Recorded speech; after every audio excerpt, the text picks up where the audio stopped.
Yo, what's up YouTube? In this video, I'm gonna be breaking down how I made over $10,000 on Prizepicks, which is a super popular gambling platform, legal in most states, in 2023. So in this video, I'm gonna break down kind of everything you need to know about Prizepicks. I'm gonna go through the basics, things that, took me a while to learn, but are really important to know when you're betting on Prizepicks.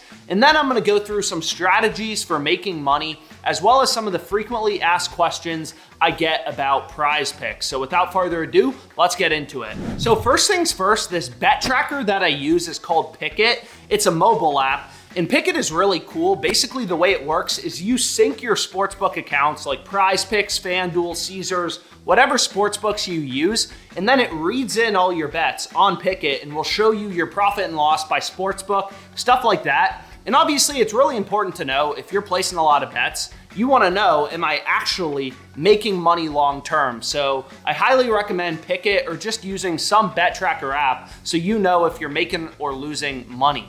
But anyways, you may look at my Pickit and be like, wow, you placed a lot of bets on Prizepicks. That seems like a lot of work for only $10,000 in profit, which is maybe true, but unfortunately what happened about halfway through the year is Prizepicks cut my maximum bet size down to $25. So you can see right here, Prizepicks literally lets me bet a maximum of $25 now. So most of my slips nowadays on Prizepicks are very small. Prizepicks was like, oh, this guy's making money off us, we're gonna cut down his maximum bet size, which sucks. But earlier in the year, I was able to bet, up to $500 on Prizepicks. Now it's down to 25, which sucks, but that's kind of why it may seem like a lot of bets for only $10,000 in profit. Let's go through the basics of Prizepicks. And the way that Prizepicks works, which is pretty unique compared to a traditional sportsbook, is they have fixed payouts. So by fixed payouts, I mean that on Prizepicks, any two-pick entry you create, any two-leg parlay,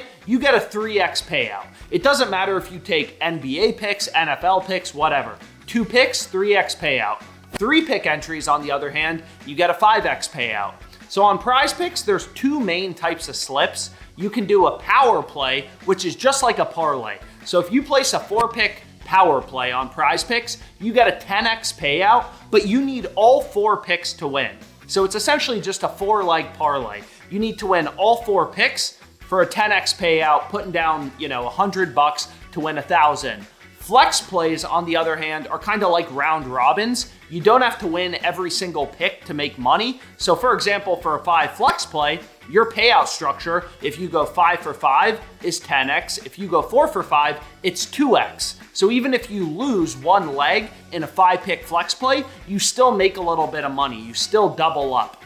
So long story short, the first question is, what is the optimal slip type on Prizepicks, right? Does it even matter? Should you be placing 2-pick entries, 3-pick entries, 4-pick entries, 5-pick entries, and should you be playing them as a flex play or a power play? And it really does matter long term. So as a simple example, Prizepicks' main competitor is a website or another gambling platform called Underdog Fantasy. And for 3-pick entries with no insurance, which is the same as a 3-pick power play on Prizepicks, Prizepicks only gives you a 5x payout for 3-pick entries. On the other hand, Underdog Fantasy, their main competitor, gives you a 6x payout. So Prizepicks is kind of a ripoff, long story short, for 3-pick power plays. You don't want to play 3-pick power plays on Prizepicks. So I'll kind of show you very briefly the math behind Prizepicks and why you want to be playing 5 and 6-pick flex plays. That's the optimal slip type. And all you'll see me betting on Prizepicks, if you've seen any live streams that I do or any other content, the only plays I'm giving out are 5-pick flex plays, and then also 6-pick flex plays. So a little nerdy, but let's go through the math behind Prizepicks really briefly and why the only slip types you want to be playing are 5 and 6-pick flex plays. Okay, and remember, Prizepicks has fixed payouts. Any 6-pick flex play you create, this is the payout structure you're gonna get. You go 6 for 6, 25x payout, 5 for 6, 2x, 4 for 6, 0.4x. So basically, Prizepicks, it all boils down to what percentage of your picks can you win, right? Let's say we can win our picks, our over-unders, just like Bo Nix over-under 323.5, 57% of the time, which would be really good, right? That's really good. You're winning 57% of your over-unders just like this one, and only losing 43%. So you'd have a really strong win rate. Playing 6-pick flex plays with a 57% win rate, I have my little spreadsheet, your ROI would be 28.5%, right? So for every $100 you bet, you're gonna get back $28.50 in profit over the course of the long run. Of course, it doesn't mean every slip is gonna win. So that's really good. For 6-pick flex plays on Prizepicks, you only have to win above 54.2% of your picks to be profitable, which is still hard to do. Right? We need to win basically at least 55% of our picks, only losing 45%. Now, on the other hand, let's say a 2-pick power play. If we're only winning 57% of our picks for a 2-pick power play, just like this one, we're always getting a 3x payout regardless of the picks we select. If we're only winning 57% of our picks, we're still going to lose money. Your ROI is going to be negative 2.53%. So for 6-pick flex plays, again, if you're winning 57% of your picks, your ROI is 28.5%. On the other hand, for 2-pick power plays, you're going to be losing money long-term, negative ROI with a 57% win rate. So it's really, really important long-term if you actually want to make money on Prizepicks that the only slip type that you're playing is 5 and 6-pick flexes. So on Prizepicks, the only slip types you want to be playing are 5 and 6-pick flex plays, but the question is still, how do we make money, right? And again, on Prizepicks, if you're winning your picks above 54.25% of the time, playing 5 or 6-pick flex plays, you're going to make money. So the question is just, how do we find picks on Prizepicks that have a win rate that are going to win above 54.25% of the time? And the way you can do that very easily is comparing the lines on Prizepicks to sportsbooks. So I'll give you an example of a play that I was on a few days ago. Is Karl Anthony Towns under 3.5 assists? So you may be like, okay, this is just a random play. Why is this pick winning above 54.25% of the time?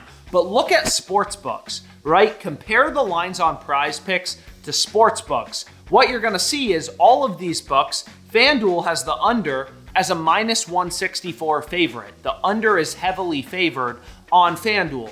On Prizepicks, they'll give us the same payout if we take Towns to go over 3.5 or under 3.5.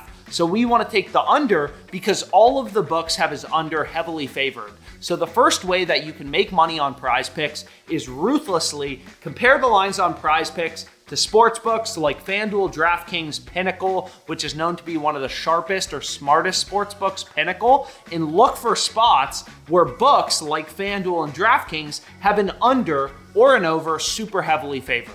So my second tip for beating Prizepicks is find line discrepancies. So as an example, one of the plays I was on was Peasley under 181.5 passing yards for the bowl games. And if you looked at all other sports books, Prizepicks was at 181.5. All the other books were at 167.5. So the value on Prizepicks was on the under. So the sports betting market is super fragmented. Every book sets their own lines. And you gotta remember, everything is baked into the market. Lineups, injuries, weather, that is all baked into the lines that sportsbooks are putting out. So when every other book has a player's line much lower than Prizepicks, you wanna be on the under. On the other hand, if all the books have a line much higher than Prizepicks, you want to be on the over. So following the data, I obviously follow a very data-driven approach, is a great way to beat Prizepicks in finding line discrepancies in the market. Once again, ruthlessly comparing the lines on Prizepicks to other books is a great way to make money. So my second tip for making money on Prizepicks is find positively correlated plays. So that may seem complicated, it may seem like a big word, but positive correlation is actually pretty simple. So let's go back to this play on Peasley. You can see him on Peasley, the quarterback, to go under in passing yards. That was a play we just discussed, had pretty good value. And I also took his receiver, Asante, to go under in receiving yards. So again, Prizepicks, they have fixed payouts. If I took Peasley's under and Asante's over, I would get the same payout as if I took Peasley's under and Asante's under. But obviously, if Peasley's the quarterback and he goes under in passing yards, then his receiver, Asante, is more likely to go under in receiving yards. So find positive correlation. In the NFL, college football, it's pretty easy. take a quarterback's under as well as the wide receivers under. For other sports like the NHL, League of Legends, esports, it's a little more complicated, but regardless, there's some other videos on the OddsJam YouTube that discuss how to take advantage of correlation on Prizepicks to make some money. So my next tip for making money on Prizepicks, I mean, it's really simple, but it is important and it's easy money, is take advantage of the promos and the discounts that they run. So for example, when you first sign up for Prizepicks, they have an $100 deposit match. So you put in $100, they give you 100. You put in 100, there's gonna be $200 in your account. That's the easiest $100 you're ever gonna make on Prizepicks. And for Prizepicks, these promos, these discounts that they run are just a marketing cost. So another example is every single Tuesday, Prizepicks runs a promo called Taco Tuesday where they discount certain players' lines. For example, Ronaldo, maybe from 1.5 shots on target to 0.5 shots on target. And that's easy value. These tacos, if you go through the data behind Prizepicks Taco Tuesday, these tacos hit at a rate of approximately 80% and are super profitable. You know, we discussed earlier in the video, if you're winning your bets on Prizepicks above 54.2% of the time, you're gonna make money. And these Prizepicks Taco Tuesday plays that they run every single Tuesday, they run these discounts.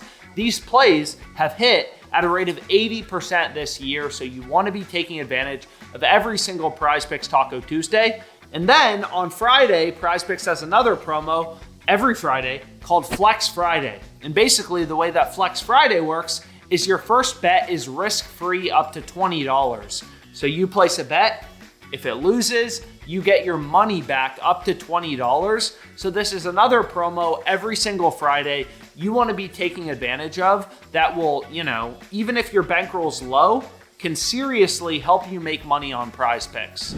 So now we can get into some Prizepicks FAQ, frequently asked questions. And one question that comes up a lot is, should I be betting Prizepicks Demons and Goblins? And the answer is no.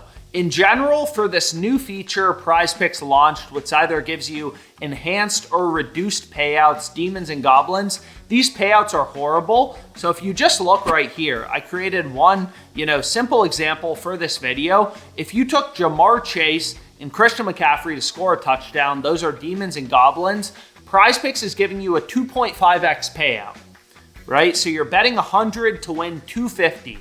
And you may think, okay, how do I know that's bad or good? But if you create this exact same bet on basically any sportsbook, I just decided to use Flip for this video, they're giving you 100 to win 341. So I've looked through, again, hundreds of these Demons and Goblins on Prizepicks. All of them are horrible. I don't recommend betting them. The next question that comes up frequently is, what is the best sport to bet on Prizepicks? And I recommend betting on every sport. Sometimes there's a lot more value in the NBA. Sometimes it's the NFL, college football. It really just depends. Follow the data and that's it, right? Just follow the data. Don't bet with your emotions. Don't bet with your gut. Sometimes there's really good value in esports. Sometimes it's the NBA. So the final frequently asked question that comes up about Prizepicks is Prizepicks better than Underdog Fantasy? Is Prizepicks better than FanDuel Sportsbook? And I recommend getting Prizepicks, but also getting these other sports books. All of these books set their own lines. FanDuel has different lines than Prizepicks, so you never know which book, which sports book is gonna have the best value or the best promos on a given day. We discussed earlier, like every Tuesday, Prizepicks has this promo called Taco Tuesday where they discount certain players' lines. But sometimes Underdog Fantasy has really good discounts as well. So long story short, you never know which book is going to have the best promos, the best discounts, the best value, the best bets on a given day. So I recommend signing up for as many as possible. Sign up for all the sports books that are available in your location. This isn't like a bank account. When you're signing up for a bank account, it doesn't really matter if you use Wells Fargo or if you use Chase. There's not that many differences. But when you're sports betting, all these books have different lines from one another. So when you're trying to find value, good bets on a given day, it really matters which book that you have. So regardless, I hope you found this video helpful. And if you have any questions, don't hesitate to reach out. Comment any questions below. I'll be happy to answer. And thanks so much for your time.